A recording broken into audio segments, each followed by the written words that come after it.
உன் கோவத்தை பார்த்தா எனக்கு உள்ளுக்குள்ள ஏதோ வதுக்கு வதுக்குன்னு இருக்கு. யோ, உண்மையை சொல்லியா? நான் மட்டும்தானே உனக்கு பொண்டாட்டி, இல்ல நீயும் வேற யாரையாவது வச்சிருக்கியா? என்ன தேனு என்ன போய் இப்படி எல்லாம் சந்தேகப்படுற? மத்தவங்களுக்கெல்லாம் இந்த ஒரு தடவையோட முடிஞ்சிடும். உங்களுக்கு மட்டும் இன்னொருத்தியால அதே அனுபவம் கிடைக்க வாய்ப்பு இருக்கு. அப்போ யார்கிட்ட போய் புலம்ப போறீங்களோ தெரியல.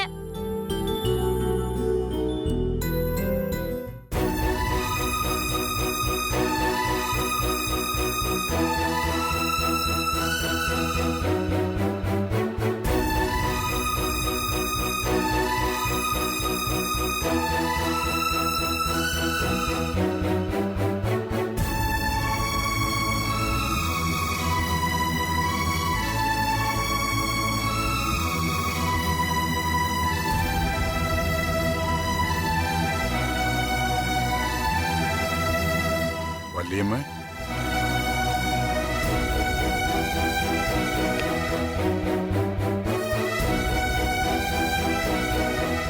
உங்ககிட்ட கொஞ்சம் பேசணும்.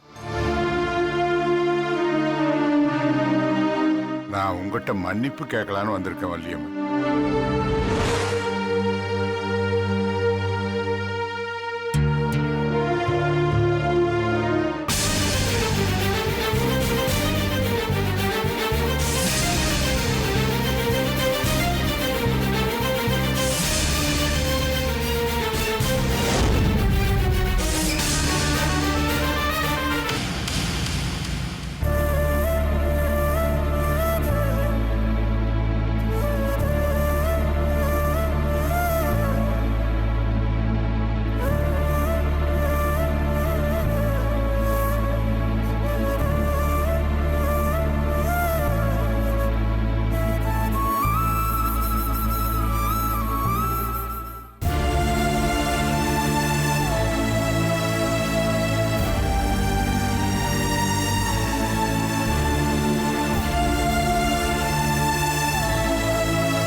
வெற்றி,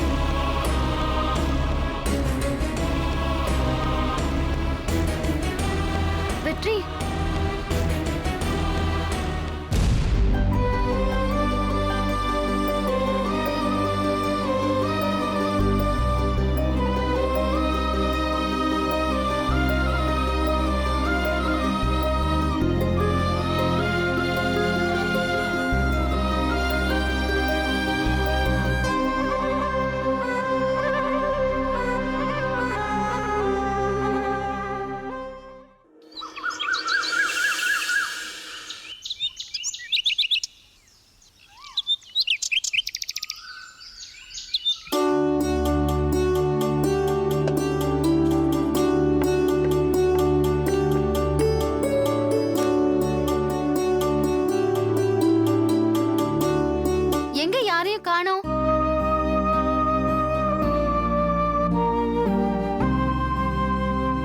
ரொம்ப நாளைக்கு அப்புறம் நானே சமைச்சிருக்கேன். எல்லாரும் சாப்பிட வரலாம். புதினா சட்னி ரெடி பண்ணலையே.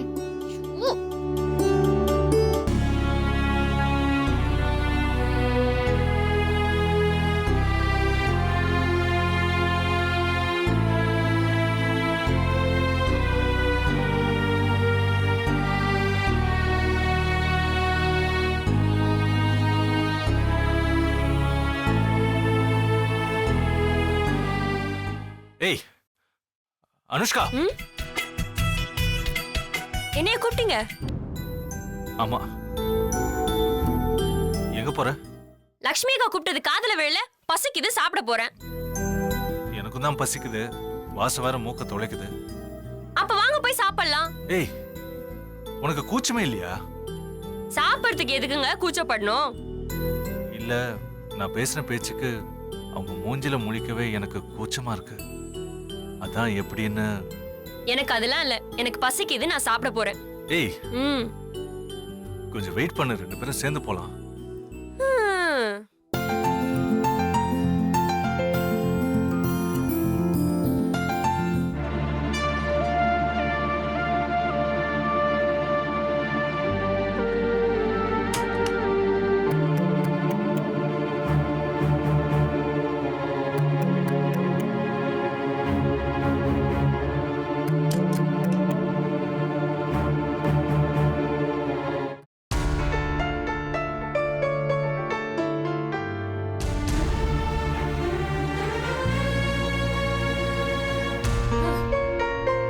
இப்பவாது போலாமா? போலாம், நீ முன்னாடி போ, நான் வரேன்.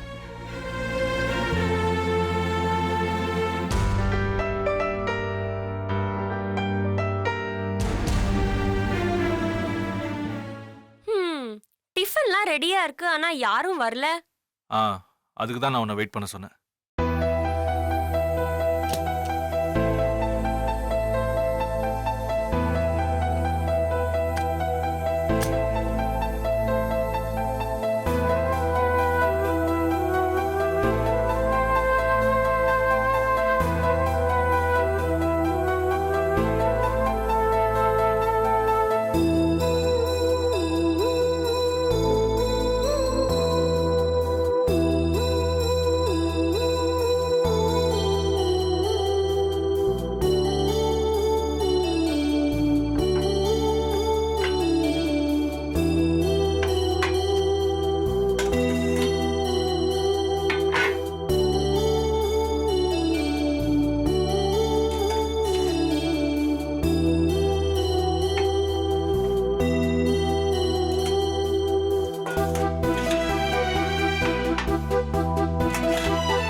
இப்போ போ.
அனு, சக்தி, உங்க 2 பேருக்கு பிடிக்கும்னு புதினா சட்னி பண்ணிருக்கேன்.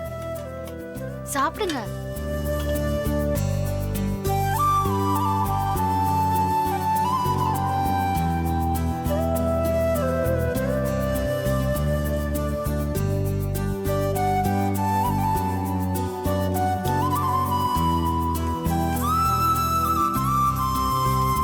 இந்தா அங்க கொடு.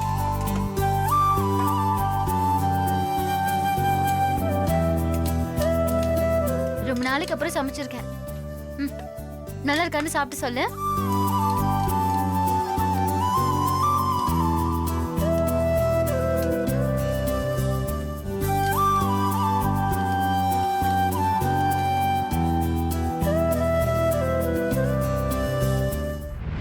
ஹாஸ்பிட்டல்ல அப்பா உயிருக்கு போராடிட்டு இருக்காரு. குடும்பமே கலங்கி போய் நிக்குது. நீங்க மட்டும் நல்லா வகை வகையா சமைச்சு வயிறு நிறைய சாப்பிட்டுட்டு இருக்கீங்க. நேத்துல இருந்து நான் பட்னியா தான் இருந்தேன். ஒரு வகை தண்ணி கூட நான் குடிக்கல. உங்க யாருக்கும் தெரியாம ஹாஸ்பிட்டல் வாசலுக்கு வந்து ஜன்னல் வழியா மாமாவை பார்த்து அழுதுட்டு வந்தேன். நல்லா நடிக்கிறீங்க.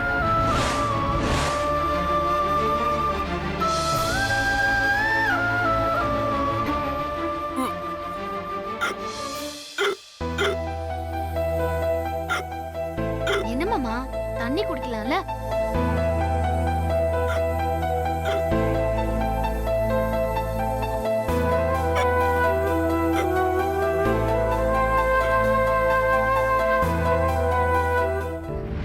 டேய், என்ன கொஞ்சம் தண்ணி வேணும். இங்கே சாவடி. என்னங்க மாமா குடிங்க.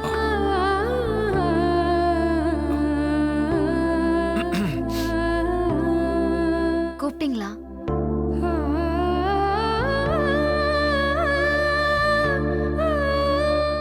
ஏங்க சாப்பிடுறதுக்கு முன்னாடி ஏன் உங்களுக்கு விக்குது? உன்னை நினைச்சதுனால தான் விக்கிச்சுத்தேன்னு ஆ? யோசிச்சு பாரு. அவ காதுல மட்டும் இது விழுந்துடக்கூடாது. அவகிட்ட யாரும் சொல்லிடாதீங்க. அவ கண்ணு பட்டாலே அவ்வளவுதான், அப்புறம் என் கருவே கலைஞ்சிரும். என்ன ஏதாச்சும் வேணுமா? ஒண்ணும் இல்ல. ஏன் சாம்பார் ஊத்திக்கல?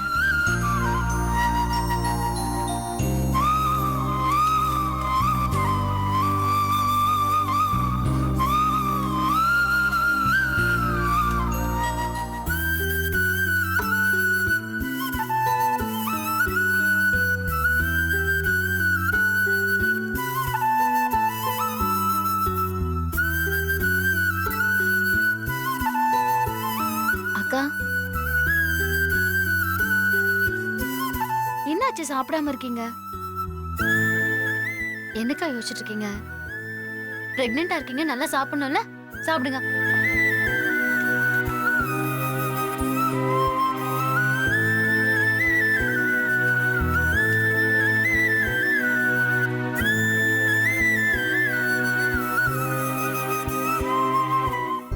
அனு, சட்னி எப்படி இருக்குன்னு சொல்லவே இல்ல.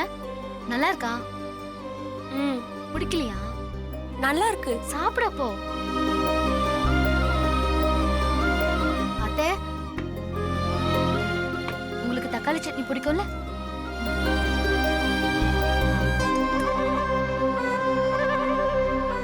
சாப்பிடுங்க அத்தை, சாப்பிடாம இருந்தா எப்படி? சாப்பிடுங்க.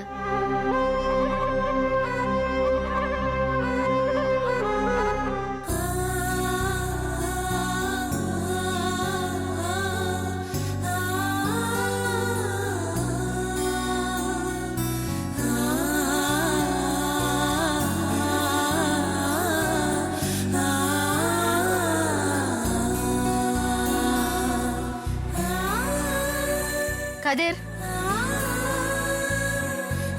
உங்களுக்கு வேற தனியா சொல்லணுமா? 2 பேரும் சாப்பிட போறீங்களா இல்லையா இப்போ?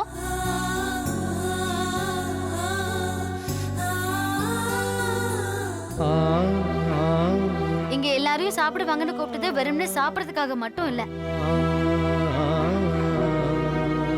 இதுக்கு முன்னாடி நான் உங்ககிட்ட எப்படி நடந்துக்கிட்டேன், நீங்க எப்படி என்கிட்ட நடந்துக்கிட்டீங்க, இது எல்லாத்தையும் மறந்து ரொம்ப நாளைக்கு அப்புறம் ஏதோ பழைய உறவுகள் எல்லாம் பார்த்த மாதிரி ஒரு சந்தோஷம் வருமே, அப்படி ஒரு சந்தோஷம் வரணும் தானே?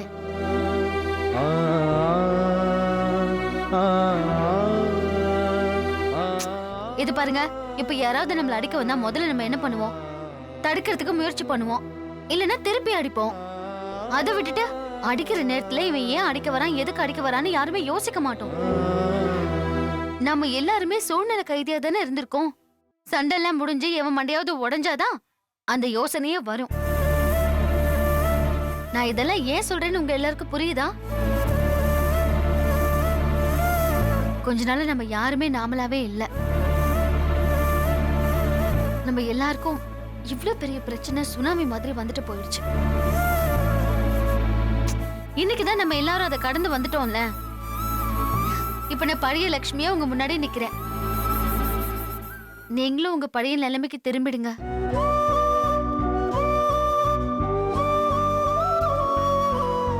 நமக்குள்ள இனிமே எந்த சங்கடமும் வேண்டாம். வழக்கம் போல லக்ஷ்மி கிட்ட நீங்க பேசலாம், உரிமையோட எல்லாரும் என் கூட பழகலாம். பாசமா 2 வார்த்தை சொல்ல மாட்டீங்களான்னு என் மனசு ஏங்குது தெரியுமா?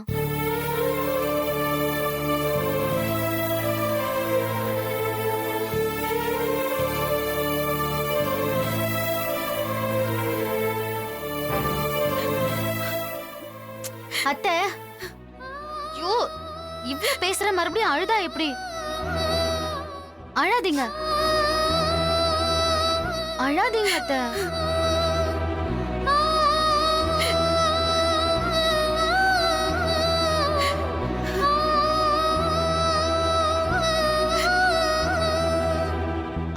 மாமா நீங்களும் வந்து சாப்பிடுங்க. இவ்ளோ நேரம் எங்க போனீங்க? வாங்க.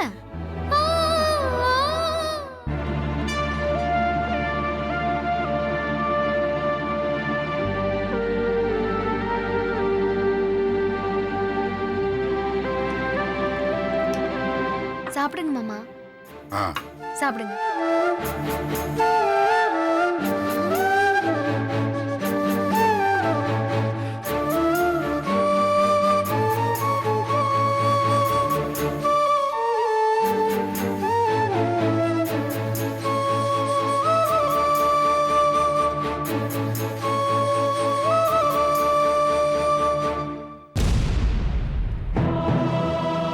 அத்தை, அத்தை என்ன அத்தை இப்படி பண்றீங்க?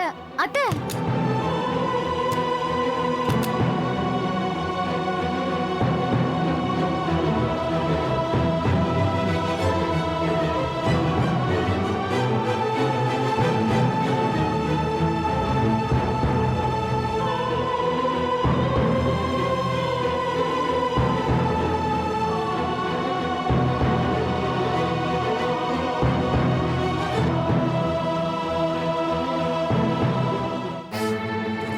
மாமா நீங்க எங்க மாமா போறீங்க?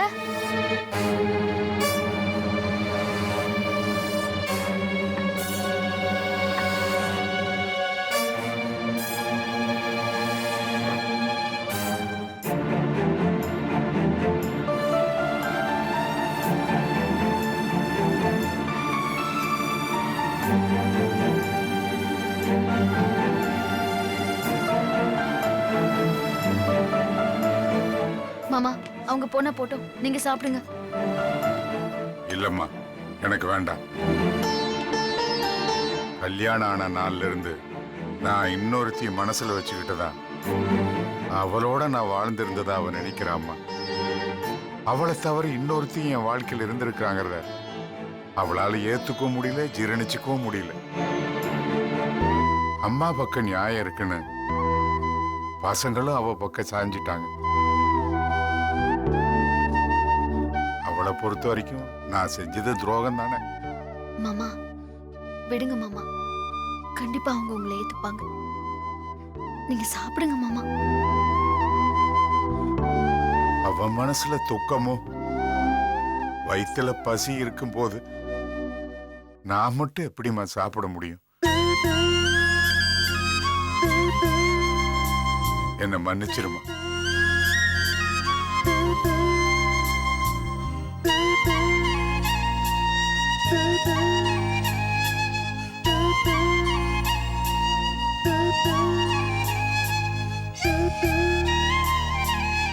அழகான மாலையா இருந்த குடும்பம் தனி முத்தா செதறி போச்சு. இத சேர்க்கறதோ கோக்கறதோ திரும்பவும் மாலைய மாத்துறதுன்னா இப்ப என்னோட முதல் வேலையா செய்யணும்.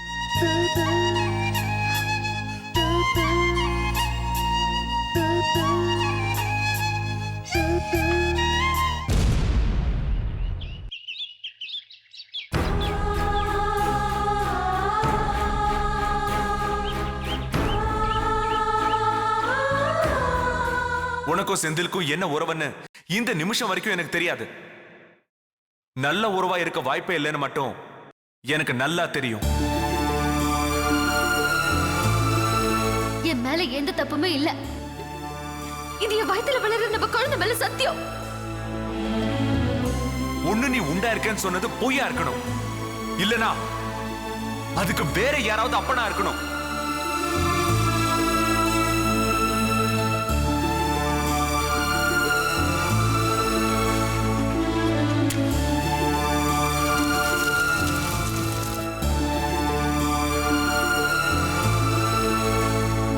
நீங்க என்ன திட்டலாம், வெறுக்கலாம், உங்க வாழ்க்கையில நான் வேண்டான்னு கூட நினைக்கலாம். ஆனா நீங்க என் கண்ணெதிரில இருக்கணும். சொல்றேன்.